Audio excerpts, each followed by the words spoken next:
Salt water versus normal water, ఈ రెండు వాటర్స్లో ఎక్కువ ఇనుముపై ఏది ప్రభావం చూపెడుతుంది అనేది మన ఎక్స్పెరిమెంట్. ఇది సెకండ్ పార్ట్. ఫస్ట్ పార్ట్ ఎవరైనా చూడకపోతే పైన ఐకార్డ్లో వస్తాను, మన ఛానల్లో ఉంది, చెక్ చేయండి.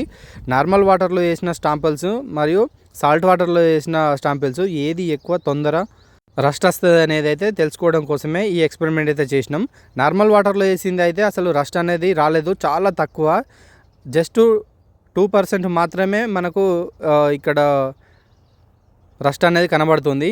చూడండి, ఇక్కడ కనబడుతుంది, కొంచెం అంత అయితే రస్ట్ వచ్చింది. నార్మల్ వాటర్ అనేది చాలా వరకు సేఫ్ అనేది ఇప్పుడు మనం ఈ ఎక్స్పెరిమెంట్ ద్వారా తెలుసుకోవచ్చు.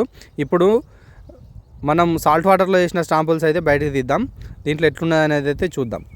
చూడండి, సాల్ట్ వాటర్లో వేసిన స్టాంపుల్స్ చాలా వరకు అయితే రస్ట్ వచ్చింది. అసలు బ్యాక్ సైడ్ చూడండి ఎంత రస్ట్ వచ్చిందో. నార్మల్ వాటర్ కంటే సాల్ట్ వాటర్ అనేది ఇనుముపై ఎక్కువ ప్రభావం చూపెడుతుందని అయితే మనం ఈ ఎక్స్పెరిమెంట్ ద్వారా తెలుసుకోవడం జరిగింది. పైన ఉన్నటువంటిదేమో సాల్ట్ వాటర్లో వేసింది, కింద ఉన్నదేమో నార్మల్ వాటర్లో వేసింది. చూడండి తేడా ఎట్లున్నది అనేది.